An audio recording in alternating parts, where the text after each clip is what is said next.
नमस्कार। हमें नई दिल्ली की जंतर मंतर तमाम जो लोग हैं वो अपनी मांगों को लेकर के जो है सरकार के समक्ष गुहार लगाते हैं।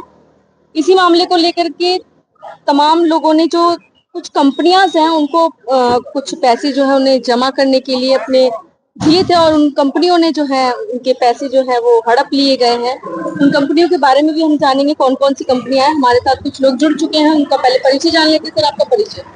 My self advocate Bharat Kumawat, Udaipur Rajasthan से हूँ मैं।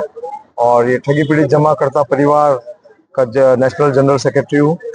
सर, जो जमाकर्ता है वो लाखों की संख्या में आज यहाँ पे मौजूद रहे हैं। लगातार आप लोग धरना प्रदर्शन कर रहे हैं, क्या लगता है अब की बार जो धरना प्रदर्शन किया गया सरकार सुनेगी आपकी मांग?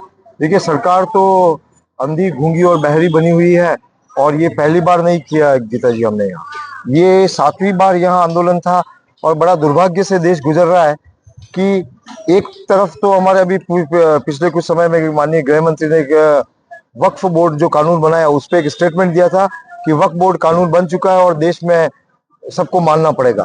तो मैं उन्हीं माननीय गृह मंत्री जी से पूछना चाहता हूँ कि जिस तरह से वक्फ एक्ट जो है कानून बन चुका है, उसी तरह आपने 2019 में बर्ड्स एक्ट बनाया था, तो उस पे ऐसी सख्ती क्यों नहीं? क्या केवल इसलिए कि इस देश के करोड़ों पीड़ित आम नागरिकों के हितों का ये न्याय है? केवल इसलिए आप उनको न्याय नहीं दिलाना चाह रहे? तो मैं चाहता हूं कि सरकार समता से देखे, एक दृष्टि से पूरे देश को देखे और अपने कर्तव्यों का पालन करे। अपने जहां अपना राजनीतिक हित है वहां किसी कानून को बहुत बड़ा चढ़ा देते हैं, और जहां सरकार की जिम्मेदारी बनती है, जवाबदारी बनती है और सरकार की अपनी कमियां सामने आती है, क्योंकि इसके कारण लाखों लोगों ने आत्महत्या की।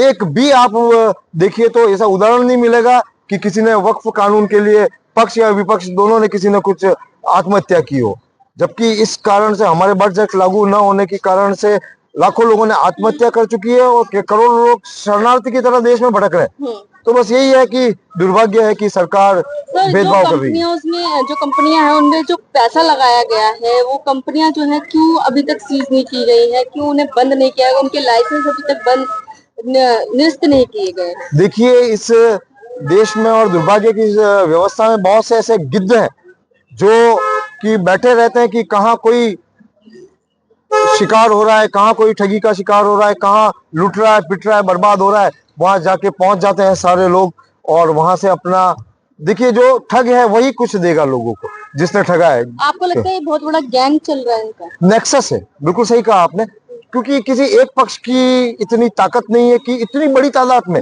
42 करोड़ लोग हैं, और भले ही न्यायपालिका हो, विधायिका हो या कार्यपालिका हो, कोई भी न्याय नहीं दिला पा रही।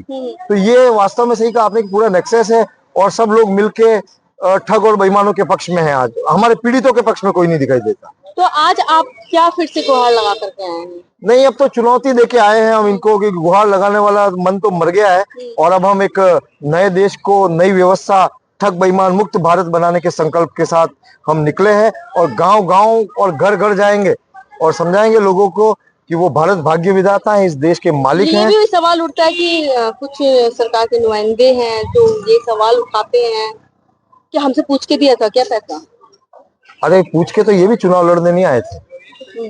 इसलिए क्या है कि ये तो कहने की बातें हैं, ये वाहियात लोग हैं, ये भूल गए हैं कि तुम भी आम आदमी ही थे, वो जनता ही थी जिन्होंने तुम्हें वोट देके इस मुकाम आसमान पर पहुंचाया, और वो गलत फहमी में कि हम आसमान पे ही रहेंगे। एक दिन आएगा, ये वापस सत्ता से नीचे होंगे और आम आदमी की तरह होंगे, उस दिन ईश्वर न्याय करेगा। ये तो अभी सत्ता का घमंड बोल रहा है, ये एक आम आदमी नहीं बोल रहा है। लेकिन अभी लगातार तो ये जीत ही रहे हैं, दिल्ली में इन्हीं की सरकार आ गई। कितने साल जीतेंगे? अच्छे गए कब्रिस्तान में पनाह हो गए, तो ये कब तक बैठे रहेंगे ऐसे? अब तो संकल्प है हमारा व्यवस्था परिवर्तन का। आप कुछ संदेश देना चाहोगे तमाम जो जिनके साथ?